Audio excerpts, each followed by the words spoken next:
Hello everyone, welcome and welcome back to my YouTube channel. कैसे हो आप लोग? आशा करती हूँ आप सब बहुत अच्छे होंगे और आप सबकी रीट की तैयारी भी बहुत अच्छी चल रही होगी। मैं भी रीट की तैयारी कर रही हूँ। मैं रीट थर्ड ग्रेड की तैयारी कर रही हूँ। मेरा रीट पहले से ही क्लियर है। जो 2022 में रीट हुआ था वो वाला मैंने क्लियर कर रखा है। तो मैं रीट के साथ साथ थर्ड ग्रेड की भी तैयारी कर रही हूँ। मैंने लैंग्वेज फर्स्ट में हिंदी लूँगी मैं, और सेकेंड लैंग्वेज में इंग्लिश लूँगी।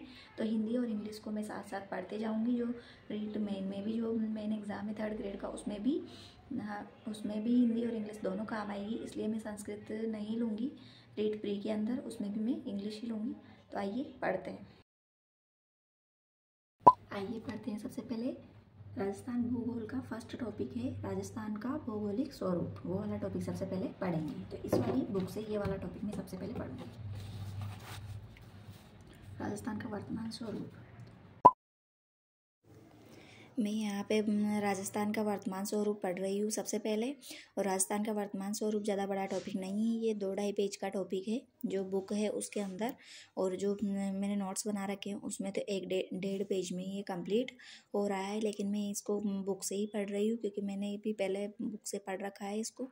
पशु परिचर के टाइम पर मैंने बुक से ही पढ़ा था, तो मैंने अंडरलाइन कर रखे थे, मार्क कर रखे थे। तो इसको पढ़ने में ज़्यादा टाइम नहीं लगा मुझे, मतलब आधा घंटा कम से कम लगा था। 25 मिनट लास्ट लगे थे मुझे इस टॉपिक को कंप्लीट करने में। इसमें सारे जिले वगैरह दे रखे हैं, कौन से संभाग में कितने जिले आते हैं, मतलब सबसे ज़्यादा जिले कौन कौन से संभाग में। तो 2 ही जिले ऐसे हैं जिनमें सबसे ज़्यादा, जो 2 ही संभाग ऐसे हैं जिनमें सबसे ज़्यादा जिले आते हैं, 7-7 और 6-6 जिले भी 2 ही संभागों में आते हैं, और 5 जिले एक संभाग में आते हैं ओनली, और 4-4 जिले 4 संभागों में आते हैं, और सबसे कम बांसवाड़ा में आते हैं, जो 3 ही जिले आते हैं बांसवाड़ा में।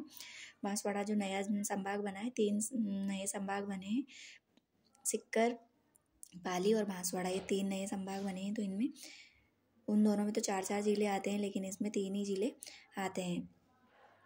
तो ये मैं जिलों की लिस्ट पढ़ रही थी लास्ट में, और कौन से संभाग में सबसे ज़्यादा क्षेत्रफल है, कौन से में सबसे ज़्यादा जनसंख्या है, कौन सा उत्तर में आता है, कौन सा दक्षिण में आता है, ये संभाग का टॉपिक था। मतलब वर्तमान स्वरूप के अंदर ही संभाग वाला टॉपिक भी कंप्लीट कर रखा था इसमें। तो ये आधे घंटे में मेरा ये वाला चैप्टर कंप्लीट हो गया था।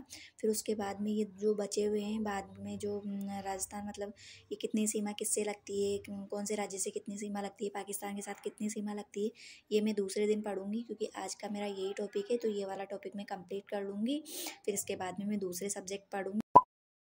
दिन के 3 बज गए हैं और हमारा चाय का टाइम हो गया है। ये मैं यहाँ पे चाय बना रही हूँ क्योंकि पढ़ते पढ़ते थक जाते हैं तो फिर टी ब्रेक लेना पड़ता है। तो ये हमारा टी ब्रेक का टाइम है 3 बजे। तो मैं चाय बना रही हूँ, फिर इसके बाद पियेंगे हम चाय, फिर चाय पी के वापस पढ़ने बैठेंगे।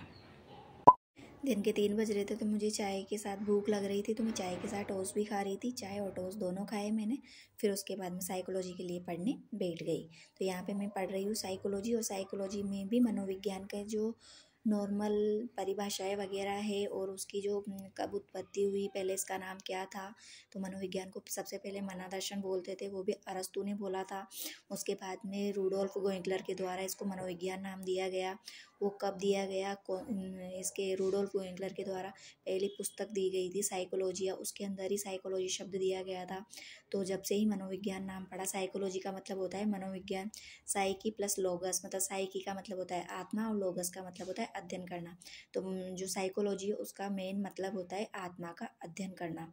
तो इसके बारे में मैंने पढ़ा। फिर उसके बारे में सबसे पहले आत्मा के बारे में पढ़ा, आत्मा के बाद मन के बाद चेतना, और चेतना के बाद में व्यवहार। तो वुडवर्थ ने परिभाषा दे रखी है कि सबसे पहले तो आत्मा आई, आत्मा के बाद मन त्यागा, मन के बाद चेतना खोई, और चेतना के बाद में व्यवहार को अपनाए हुए। तो ऐसे मैंने ट्रिक बना कर सबकी परिभाषाएं याद करी है। और मतलब सबकी परिभाषाएं अलग अलग थी। वॉटसन ने परिभाषा दे रखी कि मुझे कोई भी बालक दे दो, मैं उसे वैसा ही बना सकता हूँ जैसा मैं चाहता हूँ। जैसे उसको वकील, चोर, डाकू, पुलिस, उसको मैं कुछ भी बना सकता हूँ मेरे हिसाब से। तो ये वॉटसन की परिभाषा थी। तो मैंने ऐसे ट्रिक बना कर सबकी परिभाषाएं याद करी। ये मेरा साइकोलॉजी का टॉपिक यहाँ कंप्लीट होता है। उसके बाद मैंने बेसिक कंप्यूटर पढ़ा। मेरे पास एक गाइड थी सामान्य ज्ञान वाली, उसमें बेसिक कंप्यूटर दे रखा है। पीछे की साइड में लास्ट वाले पेज पर 2 पेजों में कंप्लीट कर रखा था ये। तो मैंने यहाँ पर बेसिक कंप्यूटर में पढ़ने लग गई। तो मैं यहाँ पर मार्कर लेके बैठी थी, तो उससे मैं रिमार्क करते जा रही थी जो मैं पढ़ती जा रही थी उन सबको, बेसिक कंप्यूटर के बारे में, भाई कंप्यूटर क्या है, इसकी परिभाषा है, कब आया, सबसे पहला कौन सा कंप्यूटर है, ये सारे कंप्यूटर के बारे में पढ़ा। इसके सॉफ्टवेयर हार्डवेयर जितने भी है सारे के बारे में पढ़ा। लैंग्वेज के बारे में पढ़ा। 3 प्रकार की लैंग्वेज होती है, मशीनी लैंग्वेज, असेंबली लैंग्वेज और उच्च स्तरीय लैंग्वेज। तो इन लैंग्वेजों के बारे में मैंने इसमें पढ़ा। और उसके बाद में भी लास्ट में भी दे रखा था, लेकिन मैंने इतना ही पढ़ा और फिर उसके बाद में मैंने नहीं पढ़ा, क्योंकि भाई अगले दिन पढ़ूंगी। आज इस सारे टॉपिक सारा 2 पेज का ही दे रखा था इसमें, तो वो शॉर्टकट की वगैरह भी दे रखी है बाद में लास्ट में, तो मैंने नहीं पढ़ी। वो वाली की मैं कल पढ़ूंगी। कल शॉर्टकट की का कल बनाऊंगी मैं। आज तो ओनली मैंने ये परिभाषाएं वगैरह दे रखी थी, सॉफ्टवेयर के बारे में, हार्डवेयर के बारे में, लैंग्वेज, रैम रोम इनके बारे में दे रखा था।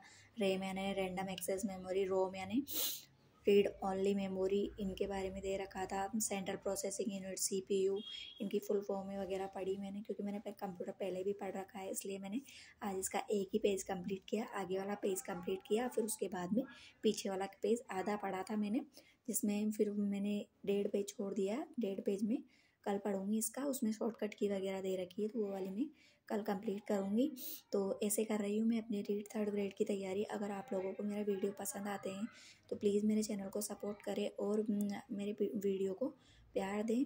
चैनल को लाइक शेयर और सब्सक्राइब करें, बेल आइकन दबाना ना भूलें, जिससे कि आपके पास मेरा वीडियो सबसे पहले पहुंचे, जिससे आप लोगों को मेरा वीडियो देखने को मिले और आप लोग मेरे वीडियो को प्यार दो। तो मिलते हैं अगले वीडियो में, तब तक के लिए राधे राधे, थैंक यू।